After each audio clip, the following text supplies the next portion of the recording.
My Govanen Melunin, and well met indeed. I am Arachia Garladurthin, the head of the modding team behind Divide and Conquer, and welcome back to another faction overview for version 2.2 of Divide and Conquer, and this time, of course, for Bree, or Breeland and the Shire, although I think we did just change their name to Bree, actually, I can't remember. But anyway, so the size of the domain when you play as Bree is pretty good. You get 5 regions, 4 in the Shire, Sackville, Mitchell Delving, Hobbiton, Deep Hallow, and of course your capital of Bree. Now in terms of your army size though, it's relatively small. The capital itself has got a couple of units of militia, and you've got a fort there with your factionaire and a couple of units as well, because Arquette is no longer a settlement. And then you've only really got the general and 1 unit in all of the Shire provinces. As its initial army, oh no, I'll do it on this segment. So leader capital, your capital of course is Bree, the city of, and your leader is Council Master Barliman. You got to watch where you send him, because I'm pretty sure there's ambushes knocking around all around Bree. But that is what your faction leader looks like. A generic Breeland general. Bugger. There we go. There's a rebel army right there. A generic Breeland general looks like the merchant militia unit. There he is, Councilman Andy. And one of your captains looks like the old style Breeland militia, which is now the visual for the watchman units, as you'll see in the second half of the video. So those are your 3 commanders, or those are the 3 strategy models on the campaign.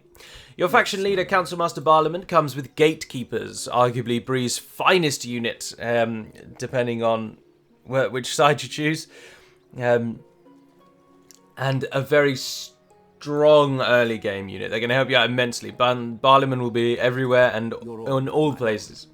Councilman Andy, your faction heir, has the standard Breeland bodyguard, so no custom there. But then you've got the 4 hobbits.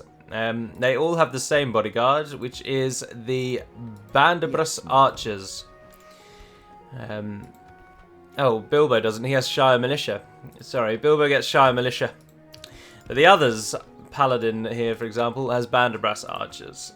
So you've got 3 archer units. Oh, and also that's what a Hobbit general looks like. So almost every general you get is custom, but of course these are hobbits, so don't think too highly of them. They're not going to do all that well, but Barliman certainly will do very well indeed. Your diplomats come from Bree, from the Prancing Pony, I believe. Spy and diplomat, and also some dwarven travellers come from the Prancing Pony, which is always nice. You also get some Dunedain units from here as well. In fact, you can train quite a large chunk of your roster from Bree straight off the bat, which is quite nice. Just a side note, in every version prior to version 2.2, Bilbo was not a general. And of course he isn't really a general, but we've stretched the law with this faction already anyway. In fact, this whole game takes place in an alternate Lord of the Rings universe where every nation is military focused. And as such, Bilbo has been drafted into the hefty Shire Militia, and he leads them from Hobbiton. Which shouldn't even be a town either, that's the joke. Hobbiton is an absolutely nothing backwater village. It is not a notable town in the Shire, and it's only notable to us because Frodo and Bilbo live there. But as far as the Shire is concerned, it is as insignificant as if I'd say to you, for example, oh, this is a map of England, we're going to put Ivinghoe on it. Not a soul would know what I'm talking about, but people from Ivinghoe would be like, yes, that makes sense. Hobbiton is not a major town, is all I'm going with there. It's a tiny, tiny village. But it's in the game because we all know it. Anywho, so Rebel Expansion is Bree. You've got to go south. To the east, you have got, of course, the Northern Dunedain, and to the west, whilst there is Undertowers, Kariskalainen, and potentially Buzzradum, that's as far as it goes. Whereas if you go south, there's quite a lot of options before you reach the Gwathlo River, the Grey Flood. So south is the main direction. Also, of course, Mengelin is very close to your capital and is a rebel at the start. So neighbours and diplomacy then, you are, of course, bordered by the Northern Dunedain on the north and the east, and they stand as your allies. You're also allied to the Grey Havens of Linden, further to the west, but not the Dwarves and not Imladris. And you start at war with Angmar and Dunland, your sworn enemies. Of course, the forces of Ennard Wythe are anything can happen, and they might attack you or they might ally with you. There's no real way of knowing. You just have to wait and see. If they ally with you, you'll have a dead easy time. And if they attack you, you might actually have a challenging campaign. It depends on how they're feeling. So economy and buildings and your blacksmith. You only get tier 3 of your blacksmith, and subject to your choice, as we'll discuss in a moment. But smith's what I'm after. Blacksmith, there you are. You only get tier 3. You're not of a heavy military faction. In terms of economy, you can build all the tiers of the castle, but you cannot build the highest tier of the town. Depending, again, on which choice you make. In fact, I don't think you can get strongholds either, actually. I knew I should have researched that. No, I'm fairly certain you can't get strongholds. They're locked off to you. So in terms of castles, you'll only ever be able to upgrade it once, and then you can't take it to that highest really military level. And in terms of towns, you can only go up to a city and not a large city. So you suffer a little bit on economy, but it is made up for by the fact that you have what is perhaps the 4 wealthiest regions in the game. I know that obviously places like Khazad-dûm are hella wealthy, and individually these regions are the wealthiest in the game, without a shadow of a doubt. There are other contenders, of course, but as a whole, the Shire is so wealthy once you start getting your trade rights up, because it has the only known location of the Hobbit farmstead, which is a very, very good resource. It's also got, of course, dotted around it various orchards, vineyards, and sheep farming, so there's extra resources coming in there. But the Hobbit farmstead represents what was tobacco. And we had a resource for tobacco, and we had a resource for a Hobbit village, which was just obviously a normal human village, if I can find one of those. There's a normal human village, which is a resource and brings in money. And there was a Hobbit equivalent, and in order to save space, we combined the two, and Elite Dwarf created the wonderful campaign strategy model that you see there. And so the Hobbit farmstead is actually one of the highest earning resources in the game, which I think people may not realise. And so the Shire is very wealthy. Very wealthy. So you won't struggle too much with your economy, I don't think. In terms of guilds, you get quite a few. You've got Merchants Guild, which just gives you extra trade, which is quite a nice little addition. And you get the Archers Guild, one of only a few nations that do. Sheriffs, Master Sheriffs, and Watchman's Guild there, giving bonuses to archers if you can get it. But do note, though, that you do not get... You are one of the rare, incredibly rare, factions that do not get the Warrior Guild, which for almost every other nation increases their melee weapon attack by 1. But Bree do not get it. So you can't avail yourself of the Warriors Guild, as it is very often called. Instead, you get the Archers Guild and the Merchants Guild. You'll also note economy buildings leading into scripts. One of the the scripts via coding, I need to think of a better name, is that you can recruit a few Dunedain, and they come from a Dunedain camp. Now, some people were moaning that, or not moaning, sorry, that's a terrible word to say. Some people were suggesting that Breeland lack an identity because we've thrown too many units at them. But the Dunedain units that you can train, the camp can only be built in about 4 locations. And the retraining time on a unit from the camp, as you can see, is 24 turns. Or 25 turns, actually, because we're on turn 2. So you're only getting 2 Dunedain units every 25 turns. There is no way on God's green you are going to be able to make an army of Dunedain when you play as the Breeland. It simply will not happen. Unless you train them, leave them in a fort, wait 25 turns, train, say, 3 more Dunedain from 2 locations, put them in the fort, continue this for 200 turns until you have a full banner army of Dunedain. Now, they are incredibly rare, and one of the things that I plan to actually do with the Breeland is make them even rarer. To try and to take away any of these misgivings that you are a faction with no identity. Because I take that criticism on board, or I take that opinion on board, and we can see if we can jazz it up. But equally, you take so long to train the buckers. It's really difficult to train the Dunedain. I can't point out to you the specific locations at the Dunedain camp, but certainly you can get it in Ossul, but you've got to attack the Northern Dunedain to do that, or hope Angmar takes them out and then you take it. You can get it in Royal Tharbad, which is, again, very far away, And I think that is it. You might be able to get it in Mengelen. I'm not 100% sure on that. So I'll tell you what I'll do is in the break in between I'll research where the Dunedain camp is. But then no, what does it matter? You can get it barely anywhere. Basically, it is not available in every region. Sorry, that's a bit of a rant. That's not what these videos are intended for. But anyway, there we are. You note as well, you can also get Dwarven Travellers from Bree, as I say. But again, 25 turn recruitment time on them once you've trained them. So you're not going to have an army of them either. So don't be worrying about that. Of course, like everyone else, your garrison now comes from the armory building. And you will need it in order to get a garrison in a town. And do note that it has requirements. It requires at the first tier the meeting hall. These are the town hall buildings. And in the second tier it requires a lord's hall, which is a higher tier of town hall. There it is, lord's hall. However, I appreciate there can be some confusion because in a castle, such as Dead Man's Dyke, for example, in a castle you can build it immediately. It has no restriction because castles are more military focused. Militaristic, that's a word, isn't it? So the garrison building needs the town hall line if you are building it in a town, and it needs nothing in a castle. So watch out for that. Similarly, your militia troops, like everyone else, something I should have covered in the first video really as kind of a rundown of basic things that will happen to everyone. Your militia troops, if you are playing as anyone and you have a town, will come from your town hall. So the town hall gives you your early tier militia and the bodyguard unit that can be trained from your capital normally only.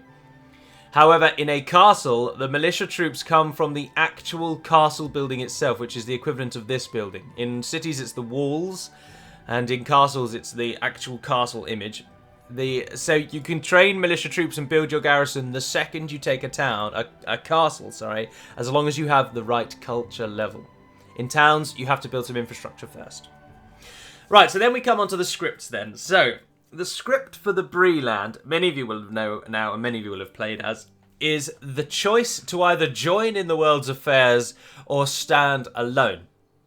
And what this will do is as follows. If you join in the world's affairs, what you are actually doing is siding with the Dunedain and supplying them with men so that they can then train them to a higher quality level and then you can fight with them.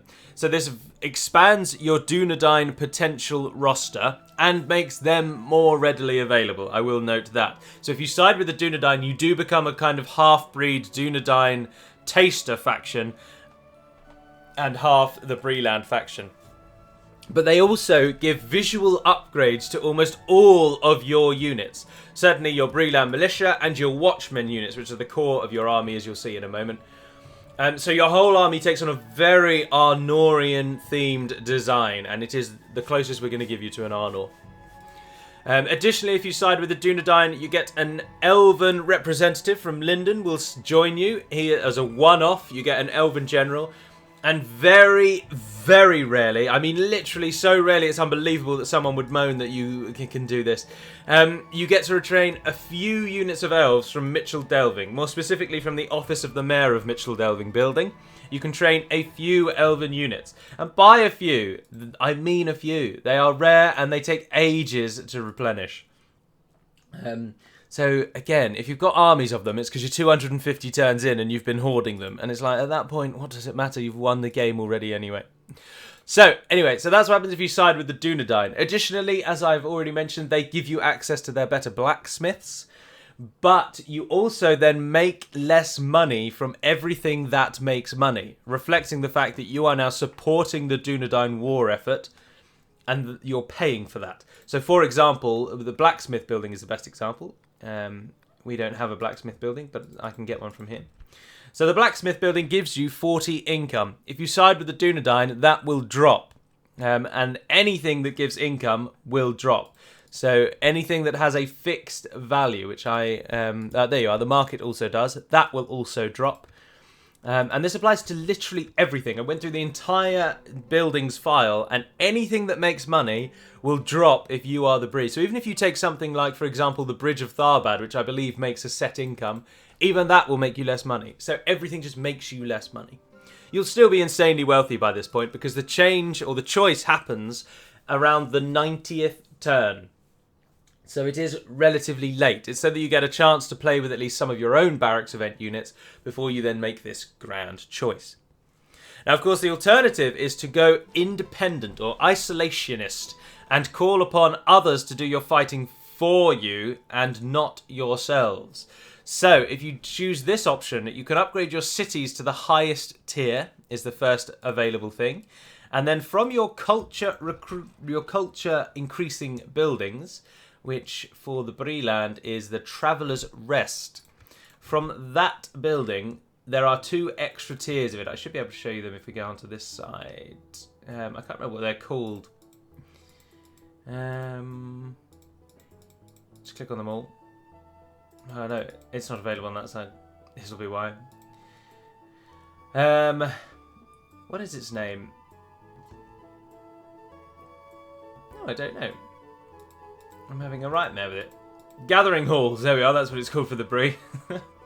So at the minute you can only see the 2 because, but there we are. Oh, I did click on it and I missed it. Sorry, my bad. Anyway, so from this building, as you can see, there are an extra 2 tiers that then train mercenary units. So it's called a mercenary hall and then a mercenary's lodge. And this trains mercenary units. So the first tier will train all of the available mercenary units in Eriador, and they will train from wherever you build this building. So you get, just as you can see, Dunleary Warband, Rudau Cavalry, Rudau Raiders, and Saraline Mercs. The second tier will train every available mercenary unit on the map. As you can see, expanding the roster quite substantially. But depending on how far away they are coming from, depends on how quickly they replenish. And I should also state that this building is only available in a few locations as well. I don't believe it is the world over. And Bree is certainly one of those locations. So by going isolationist, you get to upgrade your cities to a higher tier, you get to recruit mercenary units as your mainstream into your mainstream army, and you also get the dwarven support. The dwarves who see the isolationist policy as a money-making scheme are willing to side with you. Some of the greedy and corrupt dwarves will side with you, and you get some dwarven units as well. And they come from Bree, not from Mitchell Delving. So those are the 2 choices. And I'll show you, I'll see what I can in showing you on the second half the kind of units that you can train under each choice, depending on how much space there is. So then we come, that's all of the scripts for Bree then, so we come on to their map changes, and as I say, Arquette is no longer a town or a village in version 2.2, it merged into Bree and was used somewhere better, and there's a few extra additions here, there and everywhere around the Eriador region. For example, there's also now only 4 Shire provinces, previously there were 5. So that's something new as well. And of course, in the north, Barre Donyonak used to be very large and has been split into 3. Version 2, or I think, made that change. Although, just a brief touch on Ostsul before we do swap over then to the army side. Is remember that this fort has the battle map of Amun Sul. And when Ostsul is a village, it also has the battle map of Amun Sul, with the suggestion being that if the villagers of Ostsul are aware that they are to be attacked, they flee to the fort where they set up there, and so the enemy is forced, if they wish to kill them, to take the fort, and so the battle map is of Amun Sul. However, once you upgrade Ostsul and they build their own wall, then they will stay in the village and leave Amun Sul as a ruin. That's intended, it is not a bug. Oh, I suppose a script that kind of affects you is, of course, the Barrowites.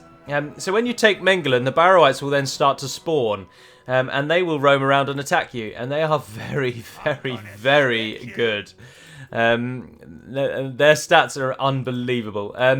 So watch out for that, because as an early tier Breelander, you won't be able to beat the Barrowites. So be careful if you're taking Mengelin. In order to stop the Barrowite invasions, you need to upgrade the village to a town and then repair or restore the crypts, which is a building in the town. It's quite costly, but as soon as it is built, the Barrowites will stop spawning, and you don't have to worry about them anymore. Also note that everywhere where you see this little Barrowite symbol or icon or strategy model, that is actually a unique battle map that is of the Barrow Downs. It looks very cool, and the reason we've spread it out on both sides of the greenway is because the battle map's so cool, we want to actually see it used. Whereas we are very aware that the Barrow Whites and or the Barrow Downs are only on the western side. They're not over here at all. So you don't have to tell us that. Right, so we move on to, well, tips and difficulty before we change. The Breeland is, by the time you've made the choice, normally very easy. The Northern Dunedain will get beaten by Angmar. They always do. They get beaten back. They can't hold them. But as soon as Ered Luin get involved, Angmar start to lose, and it all swaps around. If you decide to assist with them against Angmar, they will die even quicker. But of course, you have the threat of Dunland crossing the Gwathlo at turn 2, already making their way up north. And as I say, if Enid Wyth attack you, it can be a challenging campaign. Until the point that Ered Luin takes Angmar out of the game. Because Angmar probably will attack you if they get through the Northern Dunedain quick enough. They will then move on to you.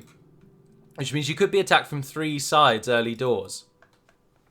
However, if Enid Wyth ally with you, that's only 2 sides. If Angmar can't get through Northern Dunedain quick enough, that's only 1 side. The campaign can be very, very easy. It can be very challenging. It is unknown how it will go. So I think it's terribly good fun. A lot of people think it's very boring because the army is very subpar. But I really like Bree. I also, apologies, a bit scatty this morning. It's very early in the morning for me. I'm blaming it on that. You do also get a Dunedain general over here, who also has a custom strategy model and has Dunedain bodyguards as his bodyguard. So Brathor, aptly named the Dunedain, sits in the fort on the Sarn Ford, which is the historic crossing point into the Shire, which the Dunedain kept a watch at. So there's a fort there to represent that, and a Dunedain general with some woodland hunters. So we'll now move over then to the units. Welcome then to the battle map for Bree. Now, in terms of the choice, I haven't chosen any of the mercenary units, but they were listed obviously in the first half of the video, and you will see which ones they are. But they aren't directly Bree's units, so I didn't want to go over their stats or anything. And in terms of the Dunedain units that become available to you, I'd rather just leave that as a surprise, really. But I will show you the upgraded Dunedain looks of the main Bree roster to give you an idea of that. So this is the core concept of the Bree roster. Ignore those 3 over there. You will note, not a very cavalry-friendly nation, and also not a very late-game elite nation either. You are very much one of the wild men nations, but you're not necessarily wild, but you're also not militaristic. But you follow that same sort of vein in that your troops are outclassed swiftly and quite a lot by everyone else in the game, save for the wildmen. So you'll do alright against Enid Wyth and Dunland, but if you're fighting against, for example, late game Isengard or Angmar, if it gets to that stage, or even the Misty Mountains, you'll really find yourself in trouble, which is where you need either the mercenaries or the Dunedain. So to start us off then, these are the Breeland militia. Of course, they have a new design in version 2.2 because the other design was felt to be better used on their mainstream units. So the militia now look more militia-y, like they've been drafted. And they have the stats to go along with it. They aren't utter trash. They aren't 1-1-1-1. They're not snagger, but they are still pretty poor.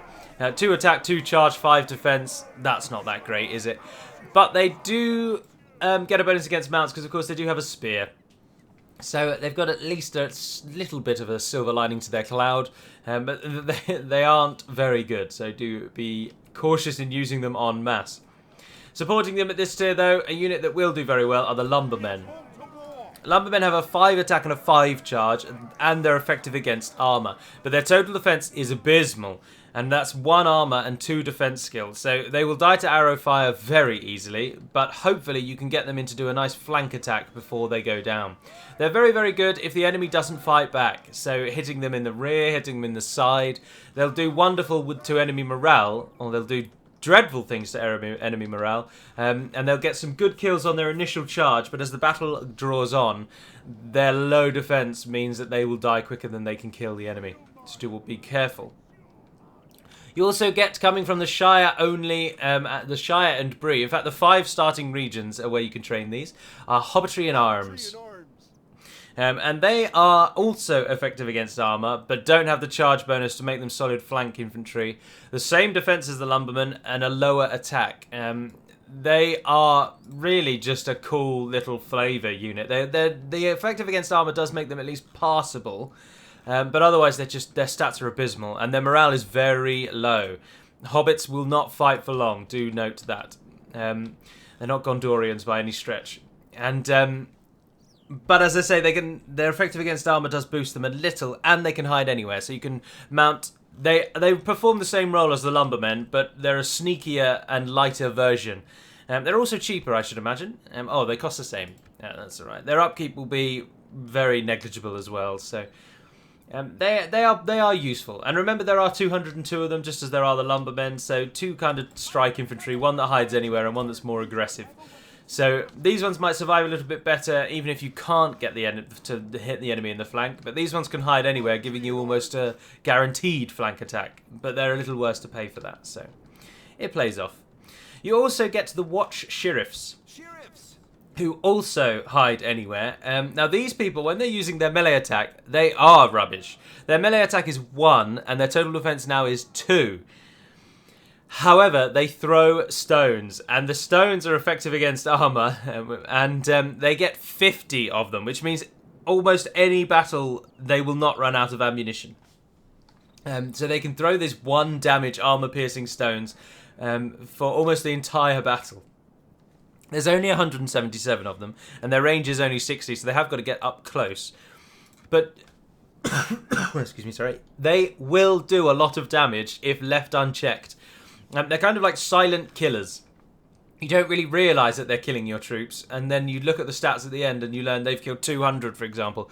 But only if they're kept out of battle. The minute they get into battle, they are utter trash.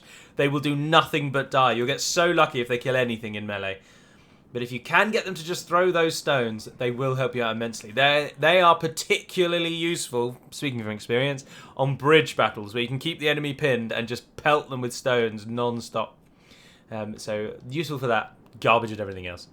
Also in your militia tier, you of course get militia archers, who also obviously have the new look that the melee version does. Their melee attack is 2, not very good. Their missile attack is 2, which is also not really very good. Their charge bonus is only 2. Their total defense is also only 3. So low stats across the board, but useful for garrisoning towns so that there's just bodies in the town. They're very cheap. They only cost 315. Their upkeep will be low to match as well. So they are useful to have to fill out the roster. And of course, again, if they're not attacked, even their 2 missile damage, after they fired all 18 arrows, every man has fired 18 arrows. That's 1,877. I couldn't even begin to tell you. Over 2,700 odd arrows. That's a lot. And you might actually get some kills after all that is done. So that's the militia tier. Now, the second tier, now do note, of course, that some of these units are restricted by the barracks event.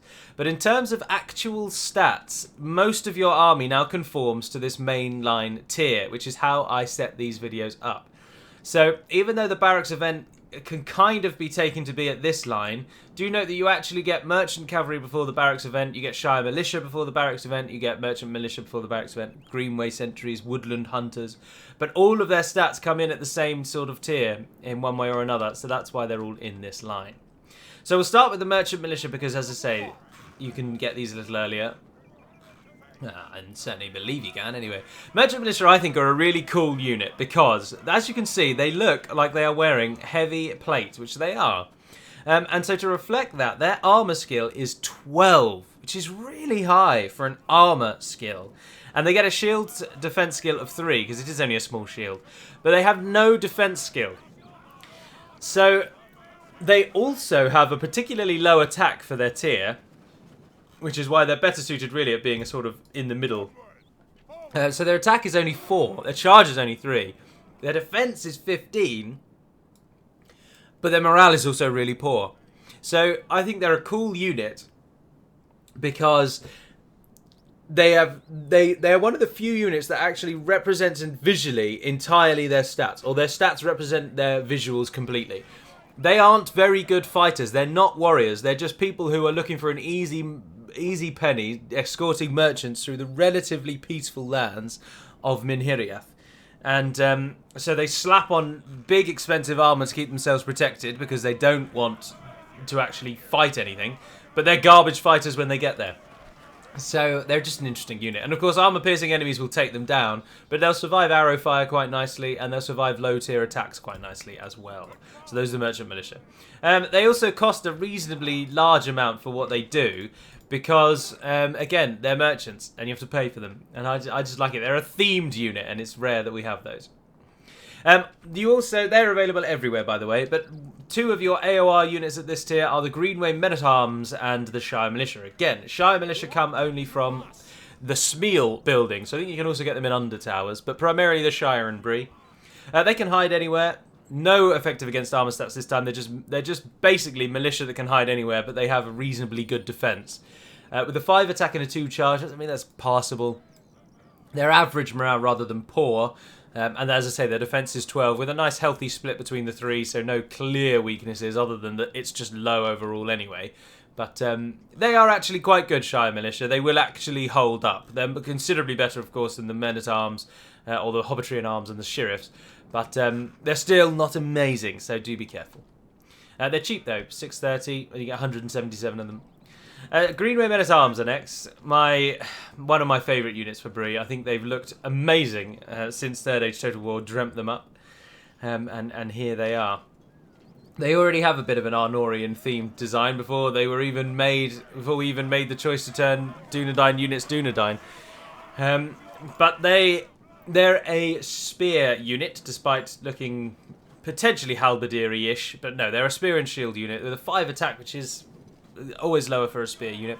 Charge of 5 though, so they're okay on the return attack, and their defense is 13. But they can make a shield wall. And even though the morale on here is only broken down by average, they actually have a slightly higher morale than the Shire Militia. So they'll fight a little bit longer. But it's the shield wall that makes them useful, really. They're one of the few units you've got that can do it. So they're good defensive units. And they're not too expensive at 655. Right, and then we come to the units which I do believe come after the Barracks event, but again have very similar stats because Bree is a very low stat nation anyway, and these are the Watchman units, which as you can see now have the design of the old Breeland militia. So we'll start with the Sword Guard. They have a 9 attack, actually starting to be quite good. Their charge is 4, but again their defense is 13, which is the same as the Greenway, even though their attack is better. So they all conform, really. These guys are actually passable. Given the cost and the upkeep of them, and the fact they've got good morale and average morale response, combined with their stats, make them slightly better at this tier than other units of this type, like human, sword and board mainstream units. But because they come after the Barracks event, most other nations will get units of this tier before the Barracks event, so you will be late to the party. Do note they get a bonus against wargs, which is always helpful. But otherwise they're just sword and board. They can defend and hold your line, but they'll also do well if you send them in on a charge. So all-rounders, good all-rounders. And only 690 as well, which is quite nice. They are supported by the Watchman Axe Guard. The Watchman Axe Guard are an armor-piercing strike infantry that also has the benefit of a shield. And I understand that the axe looks particularly silly one-handed, but we've always thought it looks cool and we've kept it. So their attack is 7, which is very good, especially when they're effective against armor. Their charge is 8, very aggressive, and when they get there, they have the benefit of a shield, which is very nice. But their overall defense skill is worse to compensate for that. Same morale as their sword counterparts, but they are impetuous on their morale response, meaning they might charge without orders, and they deal with the morale shocks a little better. So good strike infantry. Solid little units, really, the Watchmen. So then we come to the archers at this tier, and again, as I say, the Woodland Hunters are available before the Barracks event, but they have stats that would reflect this tier. The Watchmen Bogad are after the Barracks event, but the Banderbras archers, I believe, are available. Those I don't know, I'm afraid. I should look that up. I can't recall if they're before or after. I think it is before, but don't quote me on that. So start with the Hunters, because they definitely come before, but the reason we put them here is because their missile attack is 5. which for a unit you can train straight away and is as cheap as 425, is incredible. They are one of the best, in terms of cost and in terms of availability, they are one of the best archer units in the game when you look at the entire picture of them, because their missile attack is 5. Human ranger units, which are elite, expensive, and available late, have a missile attack of 6. So this militia tier human unit with a missile attack of 5, they will kill so many. But of course, if the enemy reaches them, they die very quickly. Their melee attack is only 2, and their total defense is 3, which is militia tier level. They have poor morale and poor morale response, but they have 24 missiles, over 150 meter in range, with high accuracy. That's why I've put them here and not in the militia. Because yes, if the enemy reaches them, they are utter garbage. But if they can use all of their arrows, they will frequently be your highest killers. Or have the highest kill tally. They're really quite good when left to their own devices. So then, supporting them, as I say, I'm pretty sure before the barracks event, are the Banderbras archers, named after, of course, Banderbras Took, the famous Hobbit general who commanded the Hobbit armies at the Battle of Greenfields. And who is supposed to have knocked off Golfimble's head with his big club, and was large enough to ride a horse. But anyway, they are named after him. Their melee attack is 3, so slightly better than the Hunters, but their missile attack is 3, which is worse than the Hunters. Their defense, however, is 6, which again is better than the Hunters. They are actually quite a dependable archer unit, because if the enemy does reach them, certainly in the early game, they might survive a bit longer. And with their 3... missile attack over 170 meters in range, and 28 missiles, they will do quite a lot of killing. Their accuracy, though, is only average. Watch out for that. And they're only 540 again, so quite cheap. They can hide anywhere as well, as you can see, so perfect for ambushing your enemies. And finally, then, in your archers are the Bow Guard, who previously were called... No, that's still Winian, sorry. Watchman Bow Guard. These are just archers, as you might imagine. They have a 5 melee attack if the enemy reaches them, with a 10 defense. So again, they will hold off, but they're not going to survive forever. Their missile attack is 4, so even though they come in after your woodland hunters, they are still not your highest damage archer unit. Their range, though, is 180 meters, and their missiles, they have 24 missiles. They have a specially created Breeland war bow, whereas the hunters are just using the bows they've all crafted themselves. So the Bow Guard are bred or created for death at range, whereas the hunters just use innate skill to kill at range. So anyway, the Bow Guard, they are solid, and they have, of course, whilst not being as good in terms of missile damage, if the enemy does get to them, whereas the hunters will just go down, the Watch Guard or the Bow Guard will put up a fight. So those are your 3 dedicated archers, and then we come to your only truly elite unit, the Gatekeeper. Come together. Gatekeepers have a crossbow. They inspire nearby troops. They can use stakes, the only unit in your army that can. They get a bonus against mounts when they whap out their massive halberd. And they're effective against armor with both weapons. They are utter beasts. They really are. These are the only unit that I think other nations would look at the Bree roster and think, along with the Woodland Hunters, I think, yeah, we'll take the Gatekeepers off your hands as well. They have a 16 defense when the enemy hits them, which isn't amazing for an elite unit, so watch out for that. They will go down, and armor piercing will really make a meal of them because their armor is quite a large chunk of their defense. But their missile attack is 10, and of course it is a crossbow, so it is armor piercing, and that is going to kill it a lot. And when they finish with that, they have an armor piercing halberd doing 6 damage. Now with the halberd, times it by 1.5 gives you its effective damage given the animation. So I would state their melee is closer to 9 or 10 than it is to 6 when factored in. And as I say, they inspire your troops, so they're going to keep the morale of your otherwise morale low army up. They can use the stakes to stop your mounts, and they are good against mounts and beasts and all sorts because they, of course, are a halberd unit. They never actually use the shield; it just stays on the back for decoration. And finally, no, I missed the cavalry, didn't I? Jesus, sorry. You get 2 units of cavalry in the playing as Bree. Merchant and Greenway. I should also state that both Greenway units only come from Greenway regions, which is any region where the Great North-South Road runs, which for, I can tell you them all. It's Dead Man's Dyke, or Fornos Orion, if it's been renamed, Bree, Mengelin, Matraith, Royal Tharbad, and Tharbad. That is the Greenway. It is the old North-South Road, and that is where they will be trained from. Possibly Canoniac as well, because I think its region borders the Greenway, but I could be wrong on that. Or maybe I'm thinking of Argond, possibly, because once it goes past Matraith, it dips into another region just before it passes into Royal Tharbad. And I think that other region also gets them, and I think that other region is Argond, but I can't remember. But anyway, they're not really readily available, which their stats should be a bit better really to reflect that. But in terms of cavalry, you get the two. Available at the same time, Merchant Cavalry are available everywhere, Greenway only.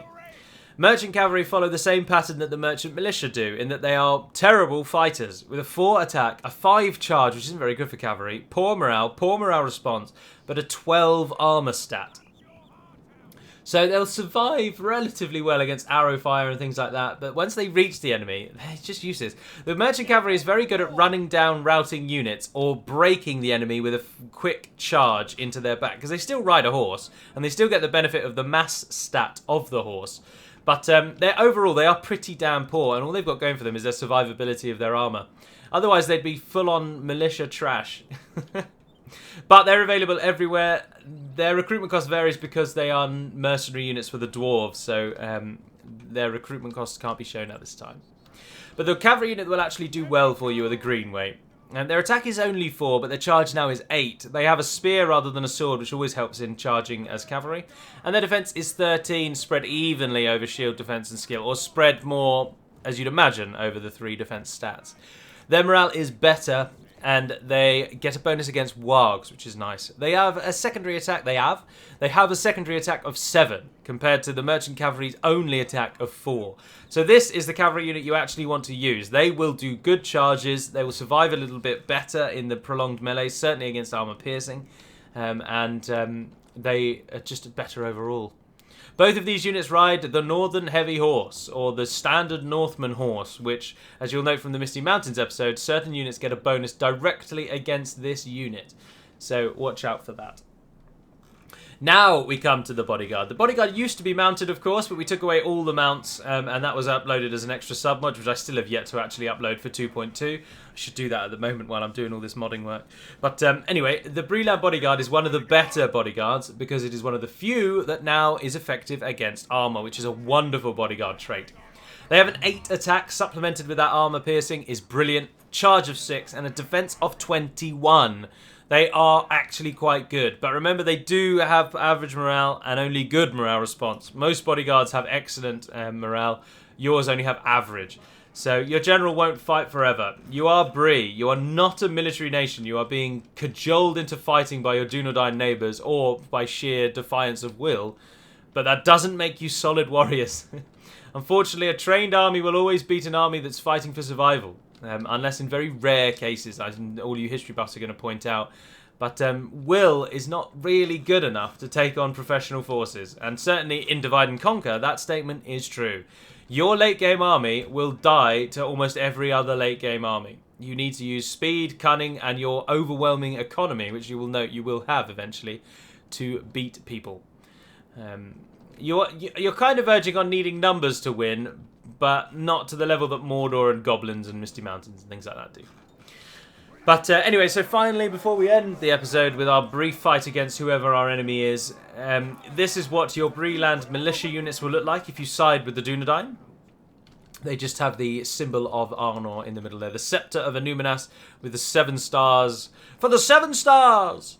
Topped with the Crown of Anuminas. Although it's topped with a crown, but of course, Arnor didn't really have a crown, and the Scepter of Anuminas is famously the symbol of power of the North. And it doesn't have a crown because, of course, the High King, or I believe, because the High King sat in Arnor, and so there wasn't a king of Arnor, if you will. There was the High King, whereas Gondor, of course, had Isildur and Anarion, and then Anarion's descendants. Anyway, I could be babbling. I could be totally babbling. But the circle behind as well is the Ring of Barahir, I believe. So the Scepter and the Ring. Is it the Ring? I can't remember. Sorry. I just can't remember. Anyway, these are the Watchman Axe Guard when fully upgraded. They take on the look of the Greenway units, but a bit more uniform in that they all have the same tabard. And they just become a bit heavier with shoulder plates and whatnot, and metal Metal used a little more across the unit. And they've even got arm guards and whatnot. So those are the Watchman units if you side with the Dunedain. And then finally, this is what happens to the Greenway units when you side with the Dunedain. They take on the plate mail of Arnor, and their shields then also reflect that. Although, yes, their shields beforehand are Blank, and Bear. And they upgrade to have the Regalia of Arnor upon them. So those are the Arnorian theme designs that you get if you side with the Dunedain. Gods above, I'm all over the place. Give you all to the computer. Turn everything off. Oh, no, that's that one. F7, there we are. Turn it all off. Enter, enter. Enter again. And there we are. So, now becomes a question of guess the nation. Who do you think we are up against this time? No clues? You tell me. Who are we up against this time? Oh, and the catapults fire from the back. Oh, they always fire the catapults straight away. It's very annoying. Very, very annoying. But anyway, we're not really in it to win it, are we? We're just in it to show our units meeting in battle.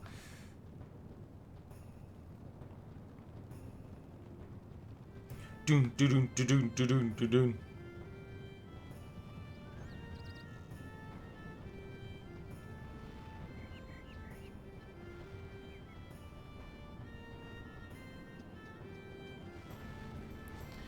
Sorry. Speed it up so our armies actually meet. They're really, really smashing into our forces there, aren't they, those catapults? Oh, they're about to kill their own forces, though. Ah, always nice to see that. Well, I can pick you out of your misery with no clues at all this time. It is Angmar that we are going to show off next time. The men of Ruhrdaur. And there's their forces engaging ours. Their pikemen coming through. Oh, a perfect hit. Oh, our general just survived. God, it's above. Oh, that's gotta hurt. Merchant militia are not suited to this kind of beating. Ruhrdaur cavalry in there as well, showing their elite strength. So there we are. Angmar is up next, and that is Bree. I encourage you to play as Bree because their choice script is quite engaging, and you get. I just think it's quite fun. It's a bit of a unique campaign in that you're not very good, but then your choice makes you a bit better. But then you might have had a hard time, or you might have had an easy time at that point. I don't know. Each game is different. But that is going to conclude this episode. So thank you very much for watching, if indeed you have. Apologies if it may have been a little scatty. But until we speak again, dear friends, Navire and Aden Pedamad Melonin, and farewell.